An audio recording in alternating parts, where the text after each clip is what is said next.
Hello there. Today our subject is science for year 9 and our topic is body systems. When we refer to body systems, it's where we have many small components making up a larger component.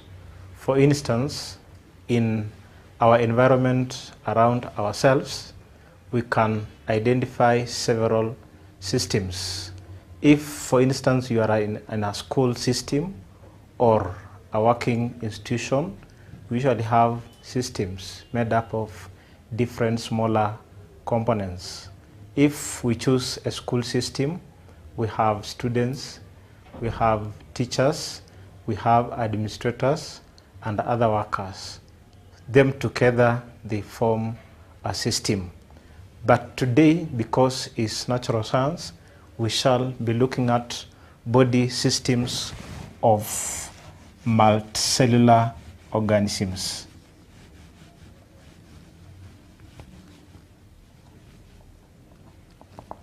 Multicellular organisms. We have two major types of organisms depending on the number or depending on the multiple of cells that they have. If an organism is made up of one cell, it is called a unicellular organism.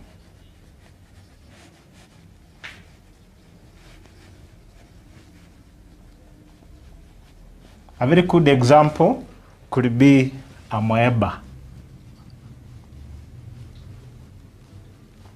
But our focus today is on multicellular organisms.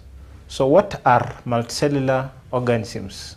Multicellular organisms are those organisms which are made up of multiple of cells. In other words, they are made up of many cells.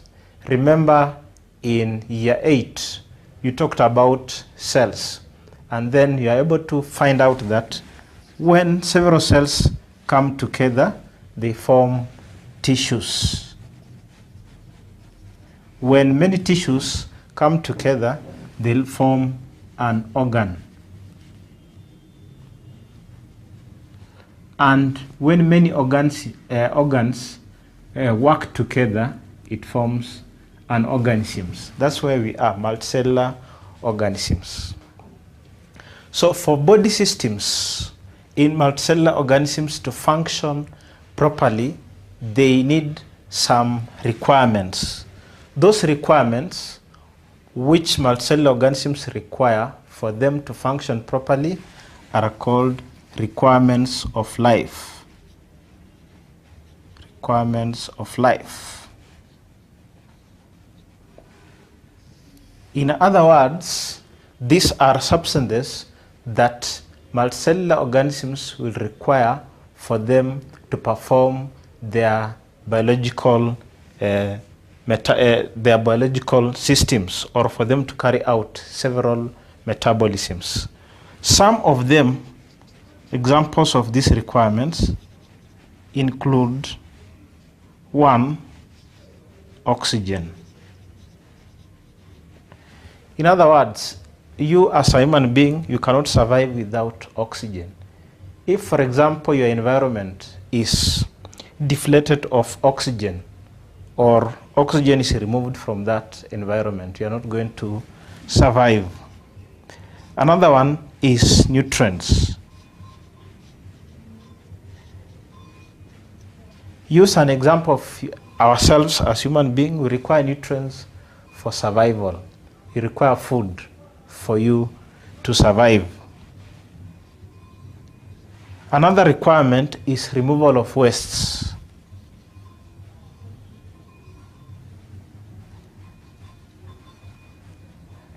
Removal of wastes. During metabolism, oxygen and nutrients are utilized in our bodies, and in the process, they form wastes. These wastes are usually toxic to the body, therefore they have to be removed. Another very essential requirement is water. So we are going to look at each one of these requirements and find out how important they are to the systems or to the body systems of several organisms. So one, oxygen.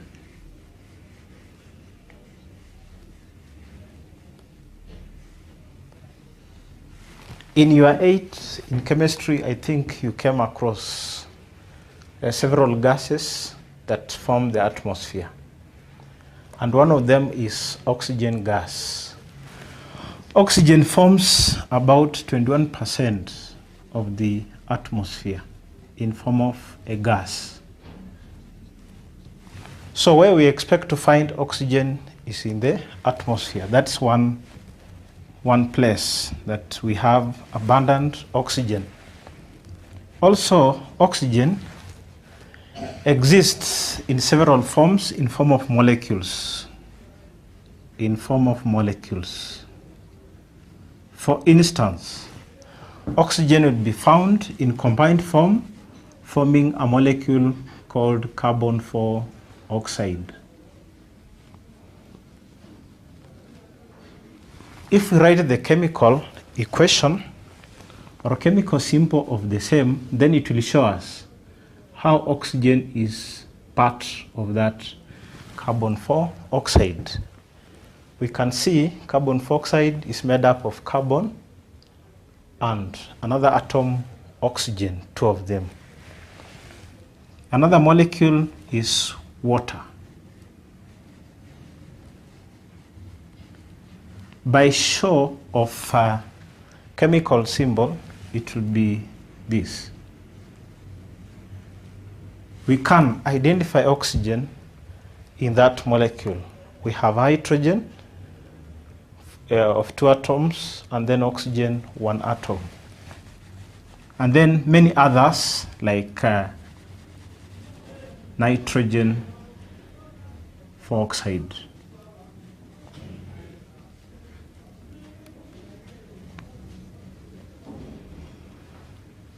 So up to this point, we realize that oxygen can be in form of molecules.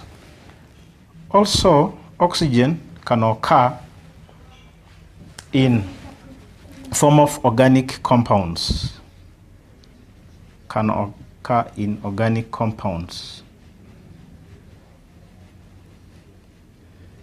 Example of organic compounds here, we have proteins, we have carbohydrates,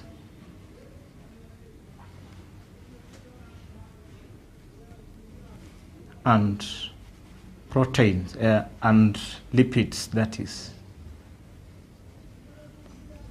In proteins, we have carbon, hydrogen, and oxygen, and also nitrogen. In carbohydrates, we have mainly carbon, hydrogen, and oxygen. In lipids, we have carbon, hydrogen, and oxygen. So I've used chemical symbols also to show us how oxygen is forming part of molecules and of organic compounds. But in atmosphere, is mainly in gaseous form as oxygen molecule. Oxygen molecule is shown that way. But now we were looking at the requirements of life. Oxygen is a requirement of life.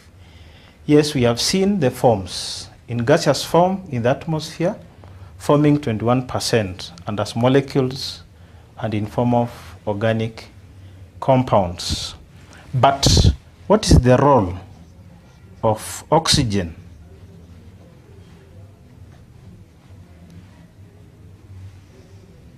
Oxygen, majorly for body systems or for living organisms, is used for oxidation.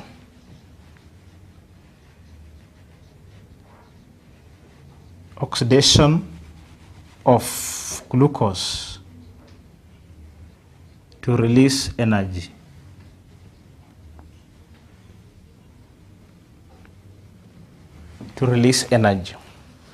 So that process where glucose is oxidized to release energy We call that process as respiration. It's called respiration. We can illustrate respiration using a word equation. So our word equation is here.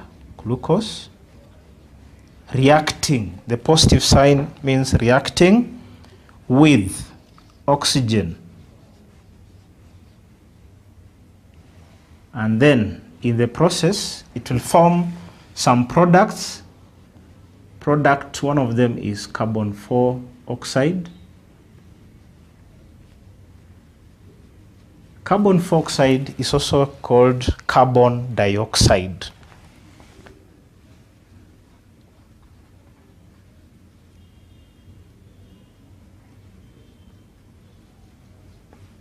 Plus water. And of course, the very major one is energy. This energy is in a chemical form called ATP. This is a short form for adenosine triphosphate. But now we have to realize one thing. As much as we have said it is 21 in the atmosphere, oxygen.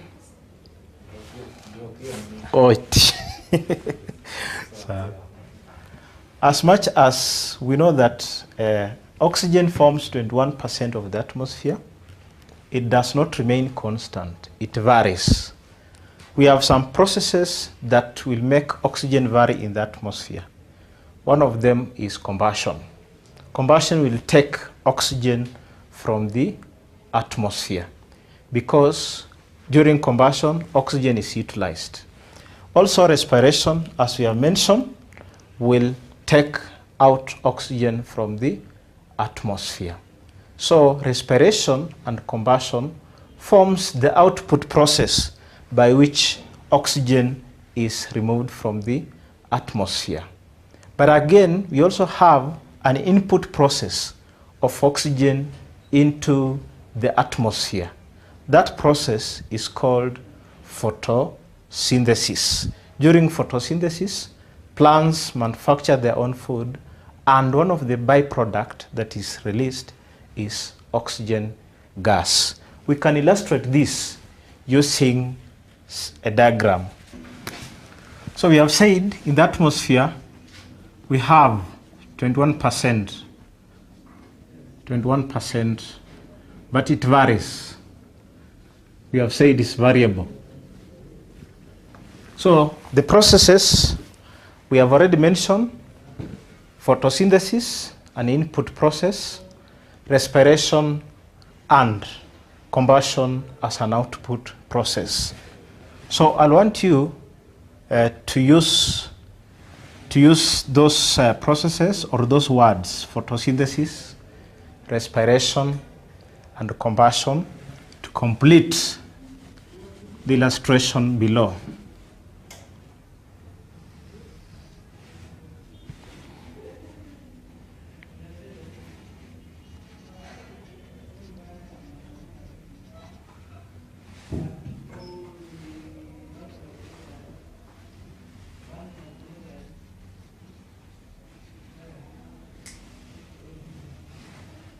So you have plants, they are releasing. You'll tell me the process, or you'll find out the process.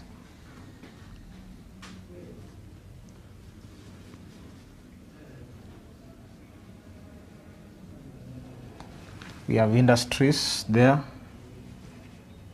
Can put here a dog.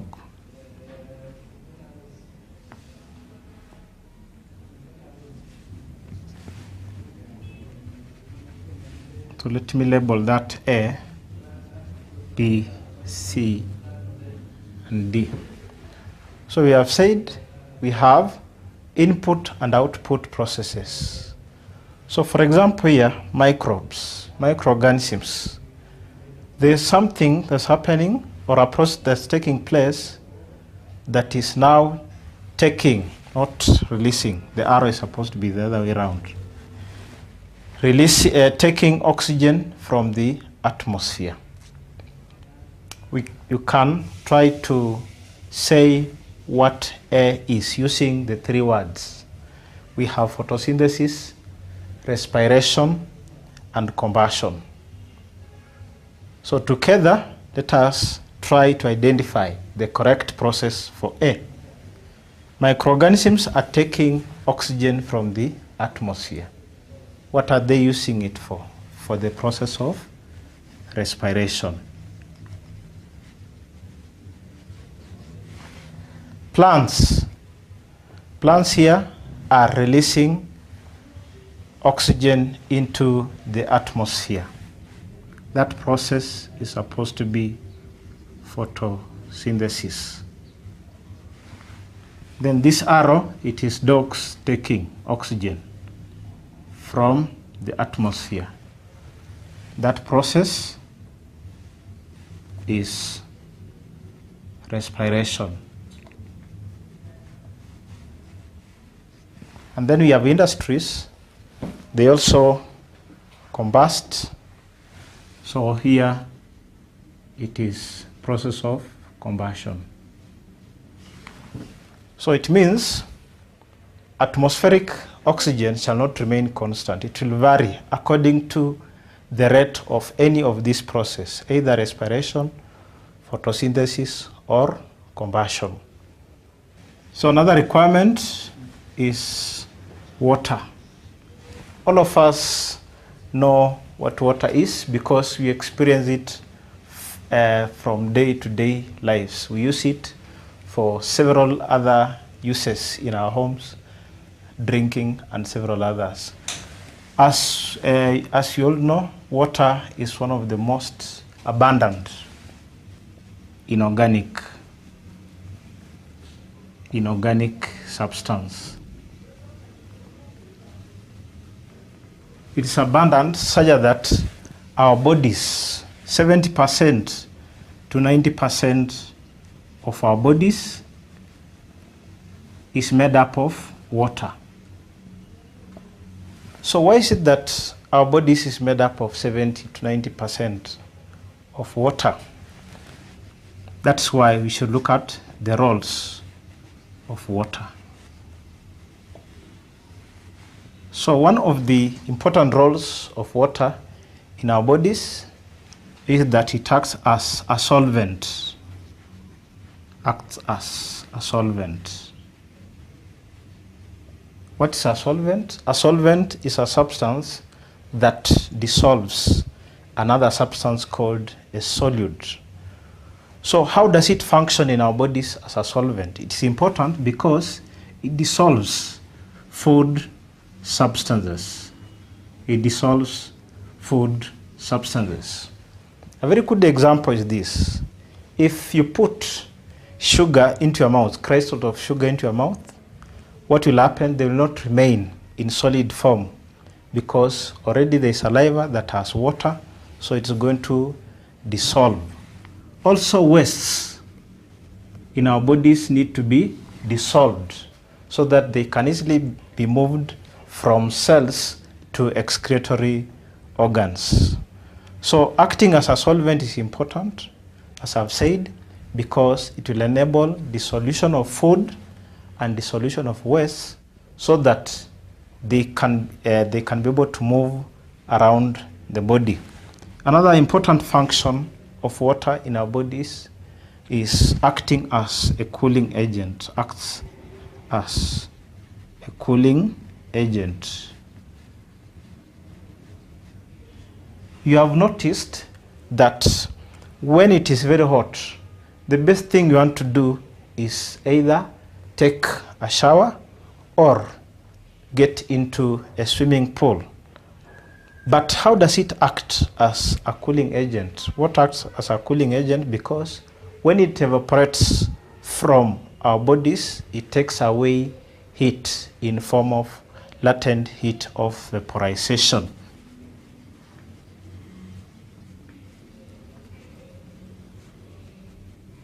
Takes away heat, so acting as a cooling agent. Then another role of water in our body is that it absorbs and releases a lot of heat.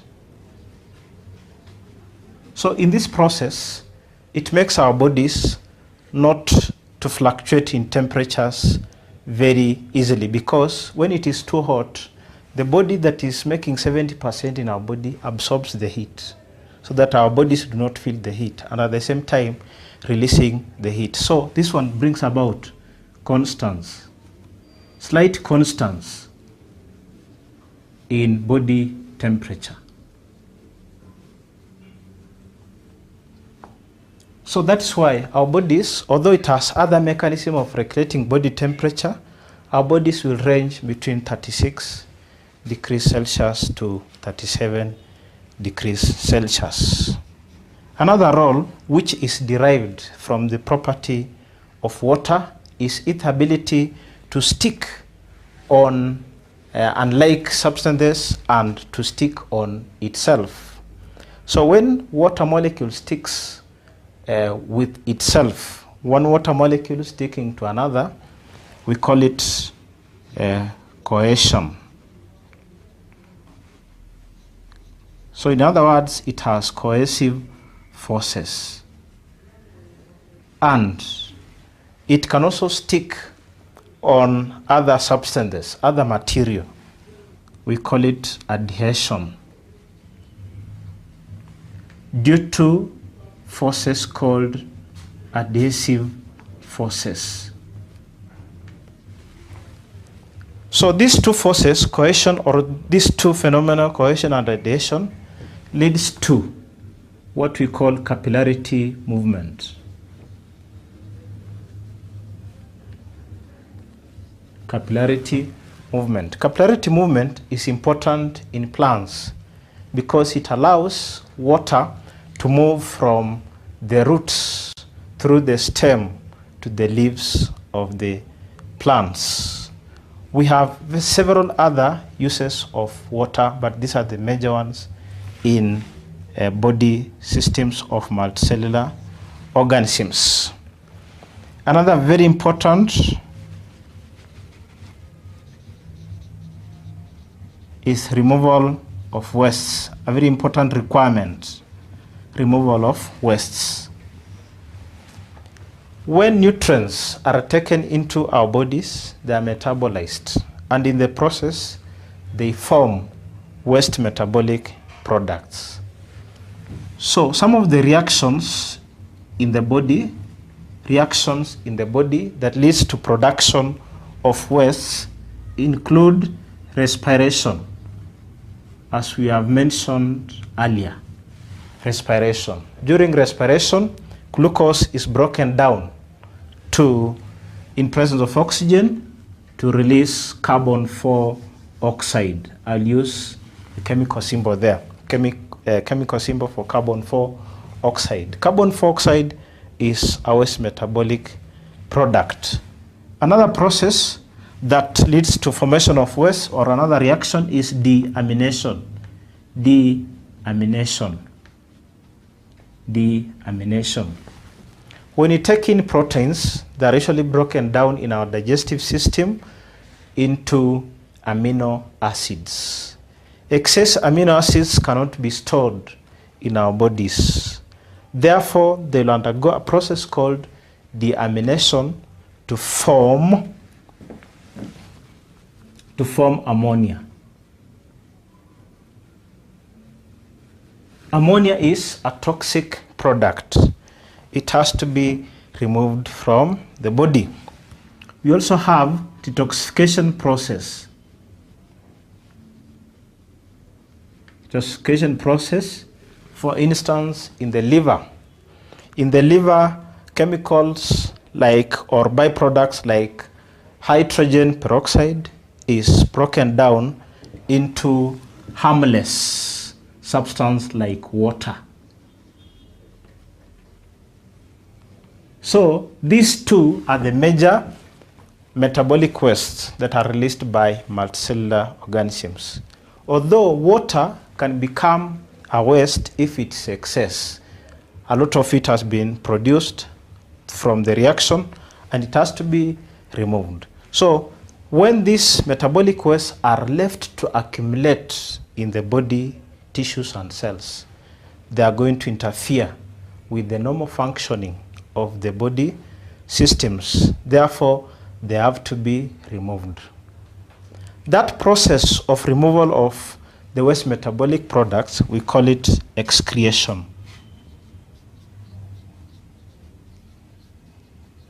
Excretion.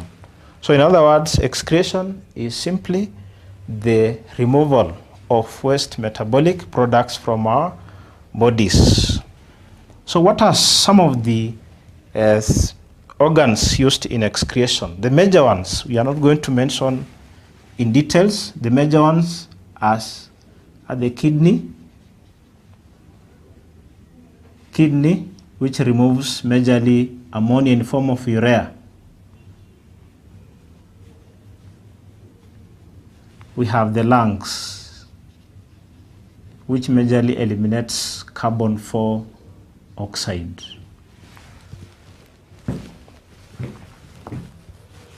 Our fourth requirement, nutrients.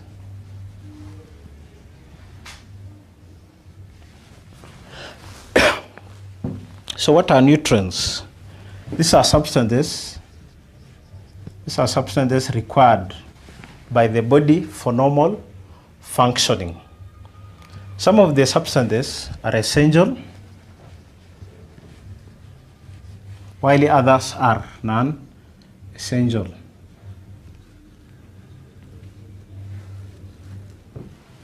What are essential nutrients? Essential nutrients are those that cannot be made in the body. Therefore, because they cannot be made in the body, they have to be supplied to the body through eating or through ingestion.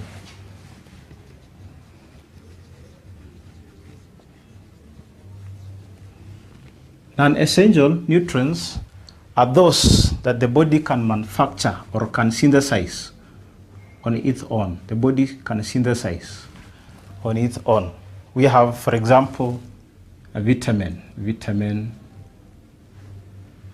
B, vitamin B12.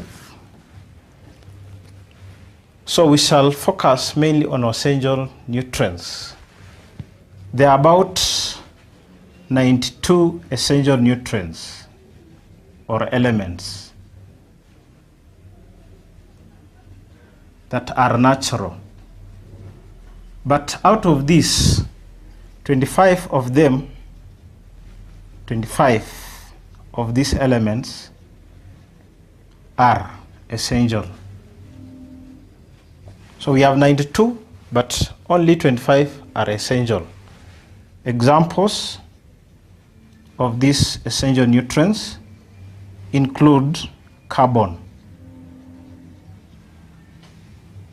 We have hydrogen. We have oxygen as an element.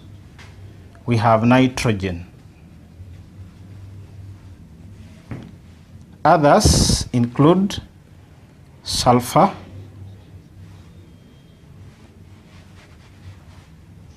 calcium, sodium, iron, phosphorus. We shall briefly mention how they are important to our bodies.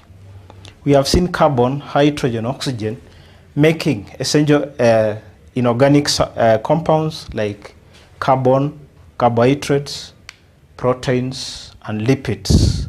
So these ones are used for formation of carbohydrates, lipids, and proteins. That is why if you write the formulas of all these, you'll see carbon, hydrogen, oxygen, and or nitrogen represented. Let us look at the remaining, how important they are. Sulfur is important in the formation of amino acids. Amino acids are the building blocks of proteins. So in essence, sulfur is also important in the formation of proteins because it forms amino acids which combine together to form proteins. Calcium is very important in hardening of bones, formation of bones, and also formation of cell wall of plants. Cell wall of plants. For sodium is important in transmission of nerve impulse. Transmission of nerve impulse. So what is a nerve impulse? This is a message, maybe from one part of the body to another. For instance, if you get pricked with a sharp object, that message will be sent to the brain for you to react, so that you lift up your leg or your hand from either a hot object or a sharp object. So that transmission of message from your hand to the brain to tell you that now lift your hand is what we call transmission of a nerve impulse. Iron is important in the formation of hemoglobin in red blood cells. I'll use this to indicate red blood cells. So it is the hemoglobin that makes these cells to be red in color. Also, it is vital in the formation of chlorophyll. Remember, plants are usually green because of that pigment called chlorophyll. Phosphorus is essential in formation of nucleic acids. Nucleic acids. E.g., good example is DNA. DNA means deoxyribonucleic acid.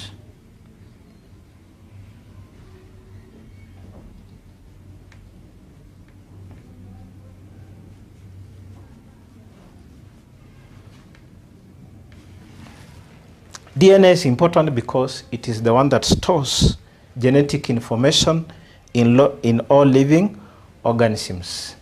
People look the way they look. Maybe they have inherited characteristics from their parents. But what was the vehicle of transmission of those characteristics from their parents is this molecule called DNA. So I want you to look at this table together.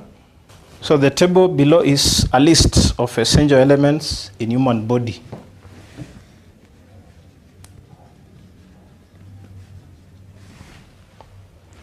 Elements, symbol,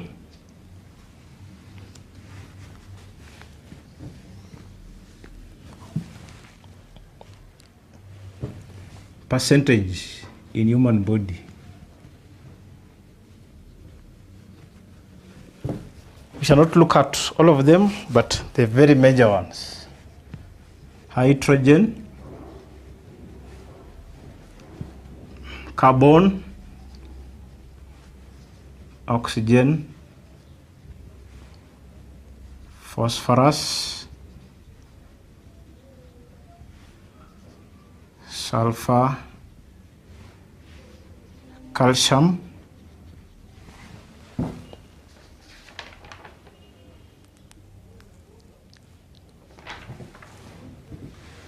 nitrogen,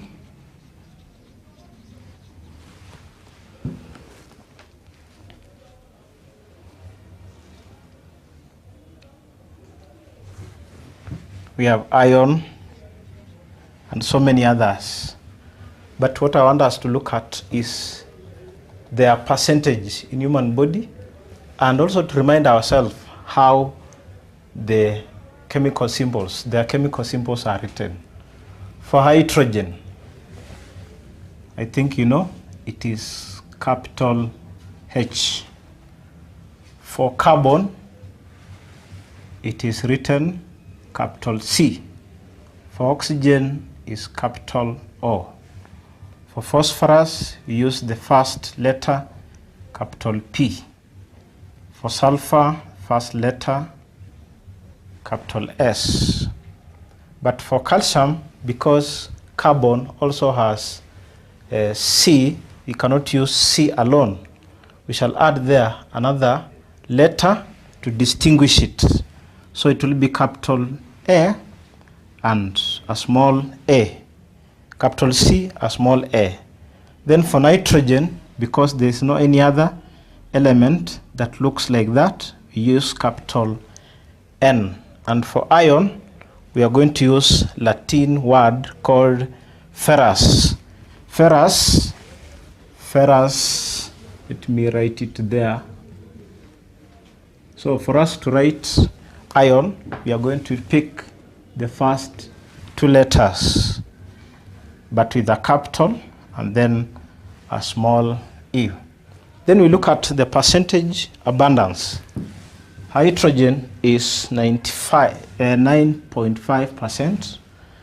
Carbon is 18.5% of the body. Nitrogen is 3.3%.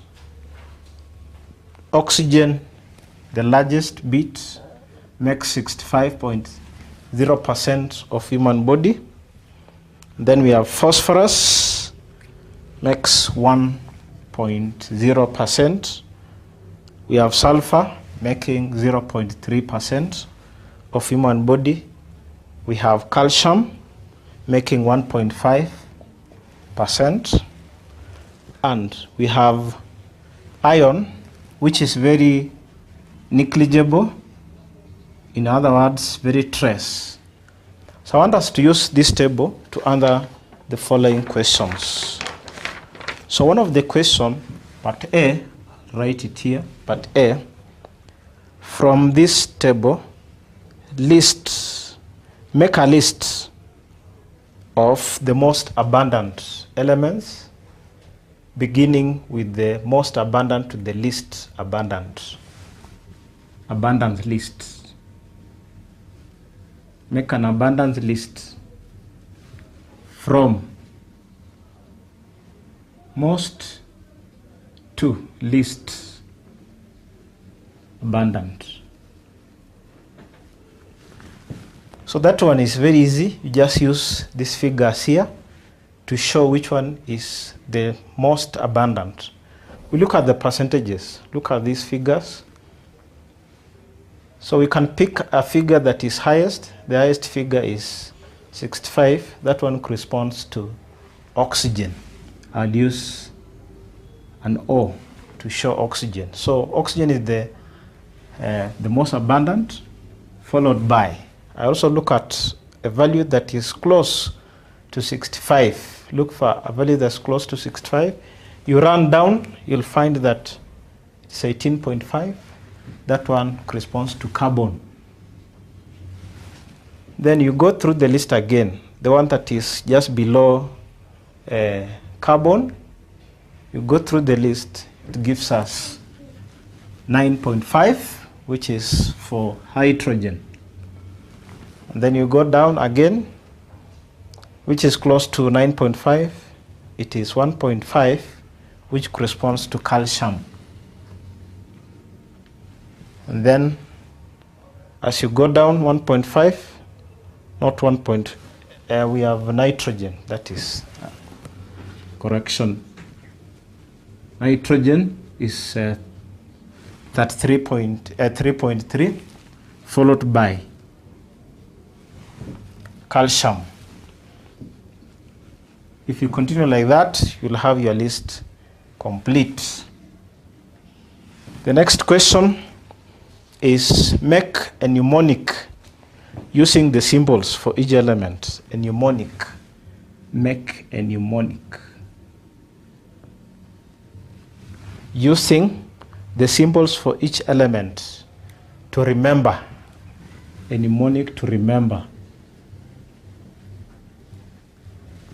A mnemonic to remember 6 most abundant elements. So we have already made a list here, although it was incomplete, but you can again go through it. We have O for oxygen, we have carbon, we have C for carbon, in that order. We have hydrogen, we have nitrogen, we have calcium. If we continue that way, we shall have phosphorus. Phosphorus with a P.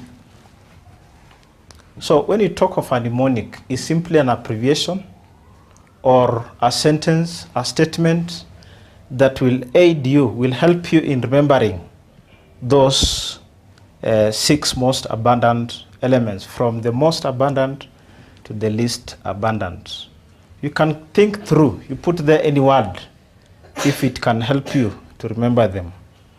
So mine, for example, if I take O for Olympic,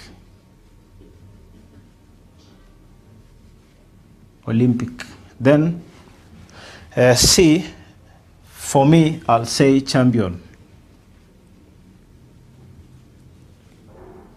And then Olympic champion, then H for have, then N for never, and then I can omit the A but come up with another word like contest, and then P for practice. So if I want to remember the 6 most abundant elements, I'll say Olympic champions have never contested. Let it be in past tense, contested practice. In other words, they have to practice always to make what they are. You can also come up with several others just to aid you in remembering the 6 most abundant elements. Then the last question,